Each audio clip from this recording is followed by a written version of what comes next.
नमस्कार, मैं डॉक्टर सुरभि वैद्य आयुर्वेदाचार्य। चरक health solutions ये हमारा panchakarma and pain relieving centre है थाना में।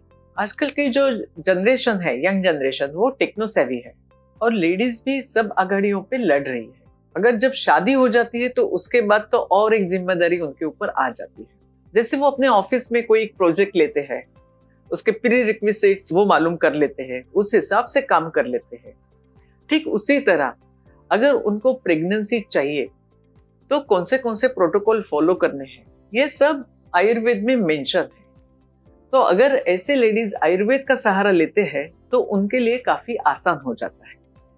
जैसे हमने पहले वाले वीडियो में भी देखा कि ऋतु, क्षेत्र, अंबु, बीज, ये 4 फैक्टर्स अगर मेल और फीमेल में अच्छे रहते हैं तो फर्टिलिटी बहुत आसान तरीके से हो जाती है। इसमें फीमेल के ऊपर थोड़ी ज्यादा जिम्मेदारी रहती है, क्योंकि जो क्षेत्र बताया गया है, जो यूटेरस है, वो मातृज अवयव है और फीमेल का उसमें अधिकार रहता है। तो वो अवयव अच्छा रखना, ये एक जिम्मेदारी आ जाती है। अगर लाइफस्टाइल अच्छी नहीं है, रात में नींद अच्छी नहीं हो रही है, बाहर का खाना ज्यादा होता है, ऑयली स्पाइसी फूड ज्यादा हो जाता है, तो रक्त पित्त दुष्टि के कारण heavy menses, heavy flow, fibroids, endometriosis, ऐसी बीमारियां यूटेरस की हो जाती है। उससे जो यूटेराइन हेल्थ है वो खराब होने लगती है। तो जो यूटेराइन फैक्टर अगर अच्छा रखना है तो आयुर्वेद में दी हुई जो रजस्वला परिचर्या है, यानी मेंसेस के दौरान जो दिनचर्या पालन करना है, उसमें एक्सरसाइज ज्यादा नहीं करना है, भागदौड़ ज्यादा नहीं करना है। आप डे टू डे एक्टिविटीज सब कर सकते हैं, लेकिन जो आजकल एडवर्टाइजमेंट में दिखाते हैं कि कोई पहाड़ चढ़ रहा है, कोई साइकिल चला रहा है, कोई छलांग लगा रहा है, तो ऐसी चीजें नहीं करनी है। ये सीधा मना किया है आयुर्वेद।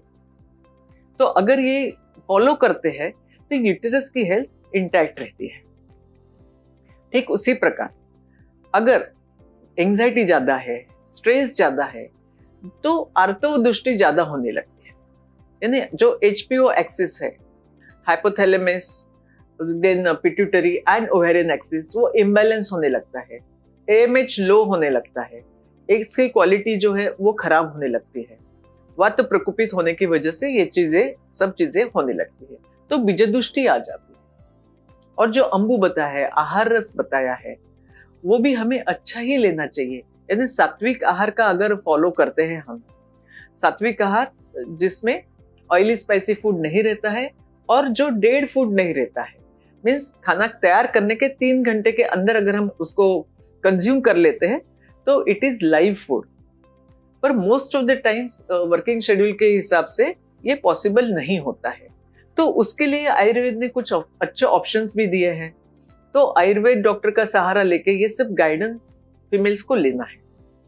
और सबसे पहला आता है ऋतु, यानी ऋतुकाल, यानी ओवुलेशन स्टडी।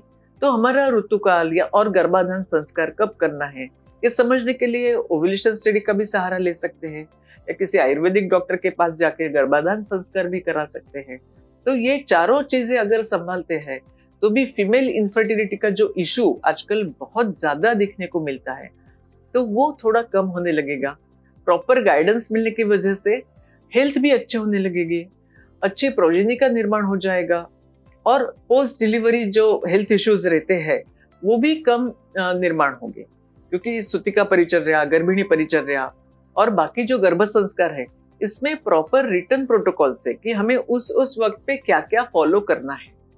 तो अगर कोई महिला ये प्रोजेक्ट के तौर पे लेती है कि हाँ, अगर प्रेगनेंसी करना है तो मुझे अच्छे से स्टडी करके नजदीक वाले आयुर्वेदिक डॉक्टर को मिलके ये प्रॉपर स्टडी करके करना है, तो it will be easier for her, it will be in her language only. ये प्रोजेक्ट भी हो जाएगा, अच्छा बच्चा भी हो जाएगा और उसकी हेल्थ भी अच्छी हो जाएगी। धन्यवाद।